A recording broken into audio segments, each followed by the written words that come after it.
안녕하십니까. 지금 우리 우덕군과 정그제 주필님이 세계 좌익에 대한 얘기를 하셨는데, 사실은 위안부 이런 징용군 문제도 일본 좌익이 시작한 겁니다. 사실은 일본 좌익이 일본 내에서 법원에 제출을 해가지고 일본 대법원에서 다 무효가 되자 그 똑같은 걸 가지고 한국에 와서 한 거예요. 전부 다 그렇습니다. 그러니까 이것들은 뭐라 그럴까, 이 좌파들은 이 한국과 일본을 분열시키는 게 목표입니다. 걔네들의 얘기는 무슨 진실이고 뭐고가 없어요.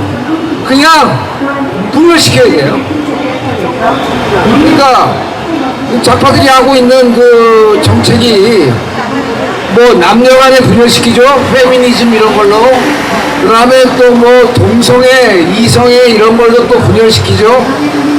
또 이념으로 분열시키죠. 그래서 이게 우리 이승만 대통령이 뭉치면 살고 흩어지면 죽는다고 하지 않았습니까? 똑같은 얘기입니다. 그러니까 우리가 뭉치지 못하도록 이놈들이 아주 수작을 부리고 있어요. 알아요? 정부문 항상 하는 얘기지만, 그러면 어디로 갔어요? 저는 여기 나오면은 위안부 문제 해결, 문제 소녀상에 대해서 항상 얘기를 하는데요. 여러 번 얘기를 드렸습니다만은 위안부 소녀상의 실제 강제로 13세, 14세 소녀가 강제로 끌려갔다는 증거가 없죠. 그러니 이거는 주장에 불과할 뿐입니다. 어떤 주장에 사실이 부합되지 않으면 그냥 소음입니다. 소음. 그 소음을 가지고 얘기해봤자 아닙니까? 지금 그래서 이 위안부가 이 소녀상을 세워놓고 사실도 아닌 13세, 14세짜리 모델로 해서 동상을 세워놓고, 아니 비가 오면 우산 씌워주고, 추우면 장갑 끼워주고, 목도리도 끼워주고, 그 앞에 절도 하고요. 별짓을 다 합니다. 이게 무슨 꼴 훈련입니까? 그 위안부 이 맹목적 반의를 조장하는 위안부 소녀상은 철거해야죠.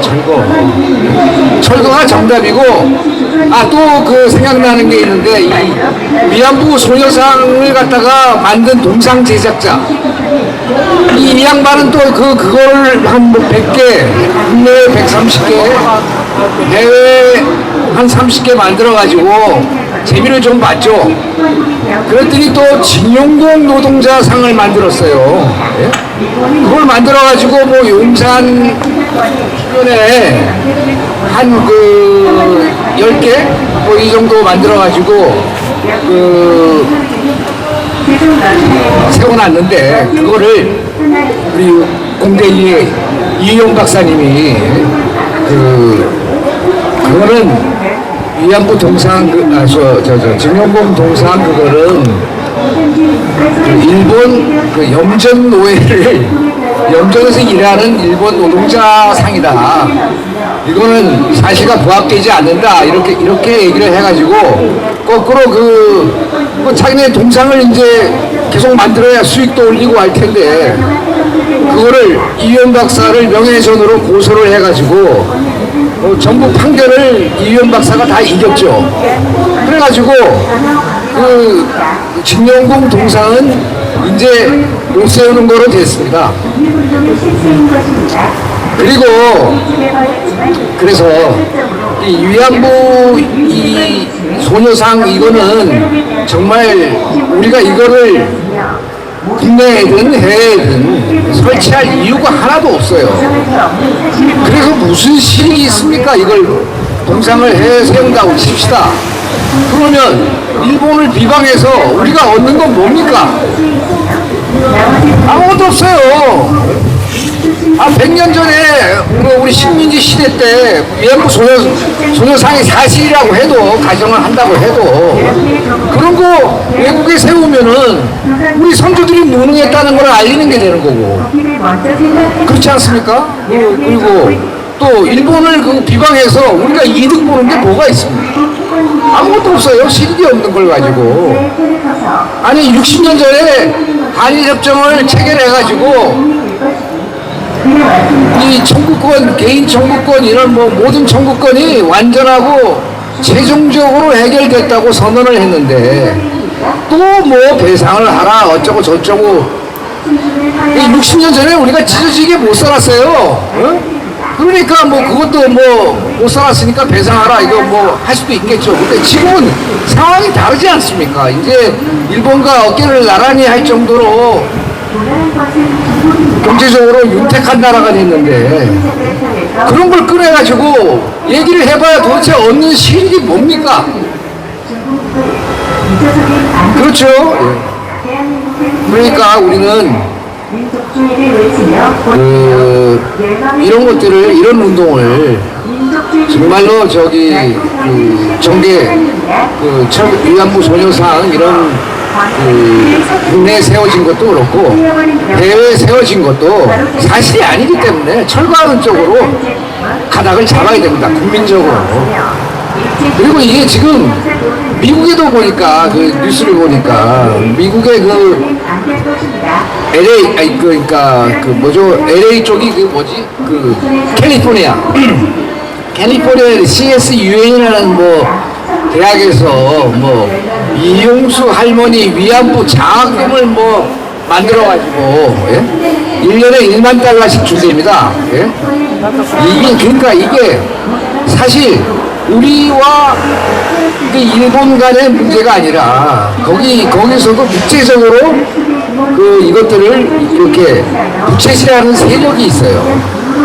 그러니까 그 국제적으로 좌파들은 연계가 돼가지고 그런 짓을 합니다. 그러니까 진실하고는 동떨어진 그런 문제를 이용수 할머니 가짜 아닙니까? 예를 들면 이용수 할머니 가짜가 유언에 가서 증언을 하고 예?